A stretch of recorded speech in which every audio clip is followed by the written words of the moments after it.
Minsan ba naisip mo na parang hindi pa rin natutupad yung mga pangarap at goals mo sa buhay? Sa kabila ng matinding pagsusumikap at sakripisyo mo ay parang wala pa rin nangyayari.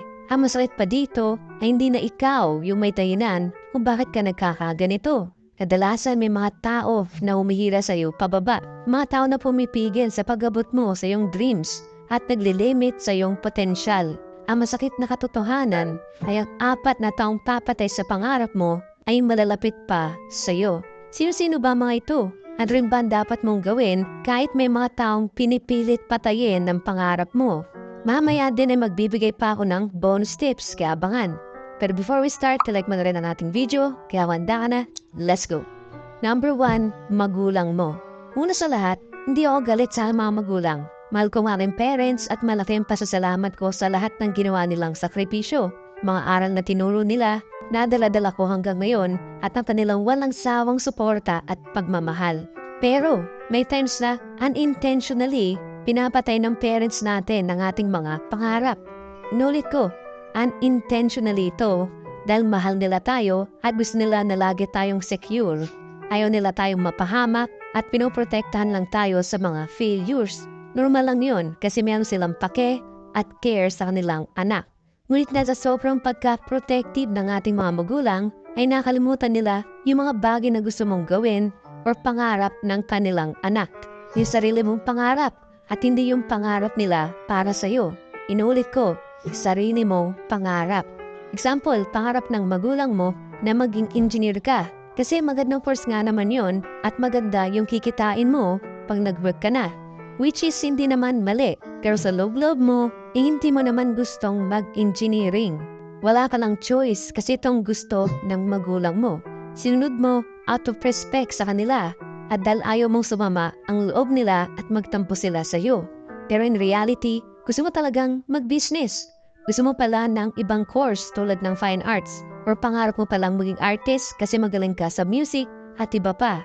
Kaya nangyayari sa buhay mo, mag-aral ka ng engineering na wala kang pake. Tapos kapag nagtrabaho ka na, ay parang hinihila mo lang yung paa mo para pumasok. In short, hindi ka masaya na naging engineer ka. Hindi ito ang pangarap mo.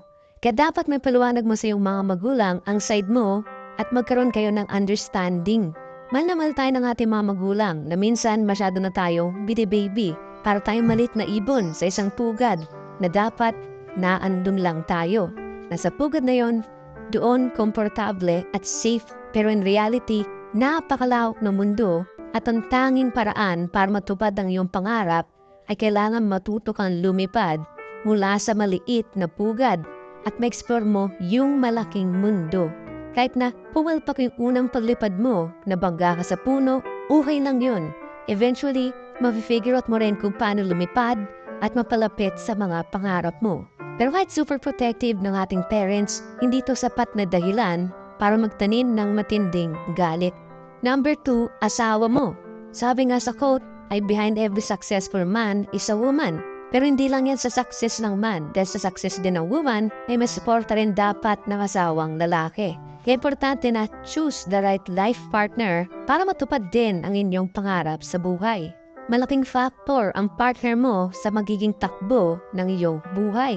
Dapat yung partner mo will support your dreams and goals at ganun ka rin sa kanya.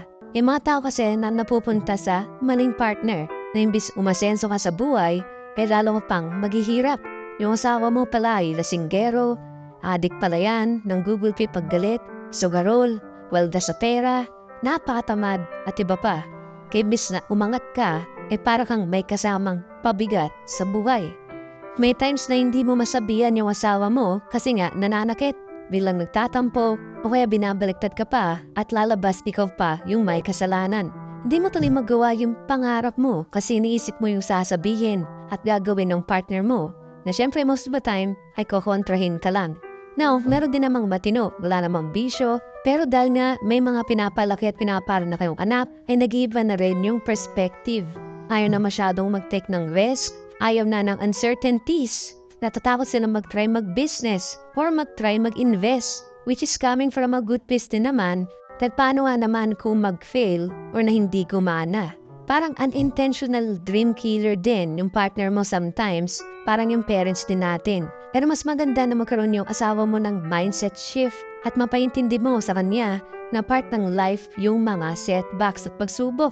Pero ang importante, magkasama pa rin kayo na sinusuportahan ng isa't isa, ng tutulungan at kayang bumangon mula sa mga kabiguan at paghihirap.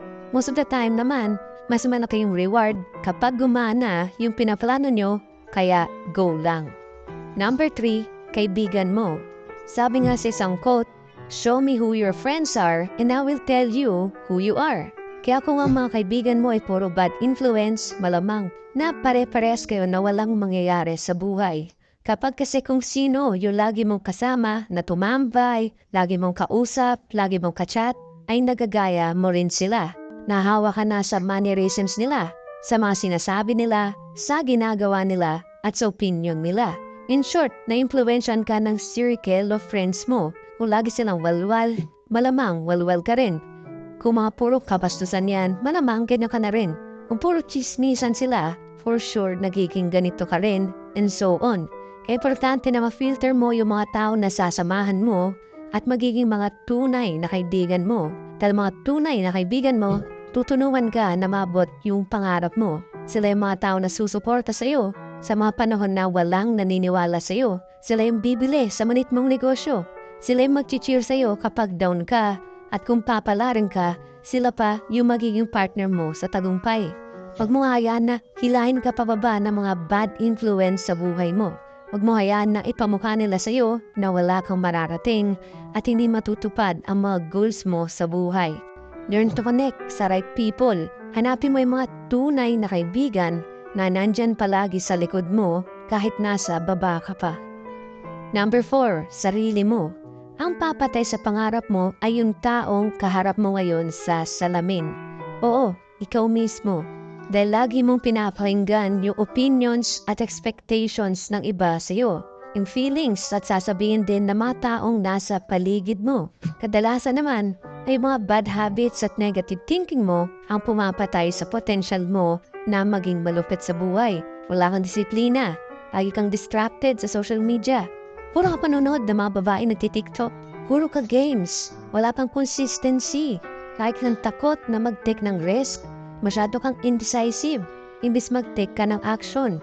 Puro ka bisyo, sugal, wala kang control sa pera, at iba pang ginagawa mo na posibleng hindi mo napapansin ay unti-unting pumapatay sa mga pangarap mo.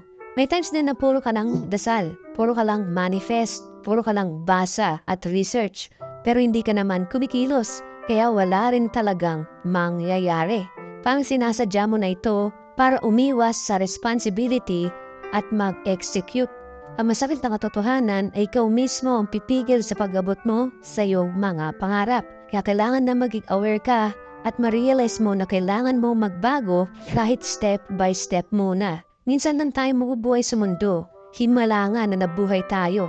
Tapos hindi mo pa kikilusan ang pangarap mo. Okay, bonus, environment. May epekto din yung toxic o negative na environment na kinalakihan mo. Kung yung bahay mo ay magulo, puro away, sigawan, puro inuman, puro sugalan, na minsan nakala mo ito ang normal na dapat ginagawa.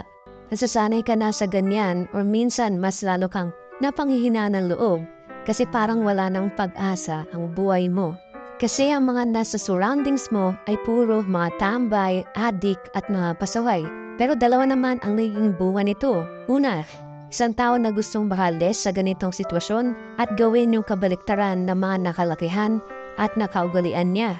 Kumbaga, nagagawa niyang mai-reprogram yung kanyang mindset at nakasanayan. Pangalawa, na maging tao na magpapasakop sa ganitong walang pag-asenso na environment. Kaya make sure na i-goal mo na makalis dito dahil malaki din ang factor nito sa pagtupad mo sa iyong mga pangarap.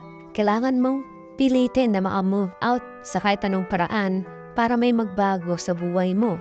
Kahit pa may mga tao at kaibigan na mawawala sa iyong buhay. Sila kasi ayaw nilang umangat ka. Gusto nila na same level lang kayo habang buhay or mas lower ka pa sa kanila. Kaya naman dapat na ugaliin mong mag-make ng decisive action at huwag kang puro inaction. ipurso mo lang yung dreams mo sa buhay. Mag-commit ka at maging 100% na passionate dito or higit pa.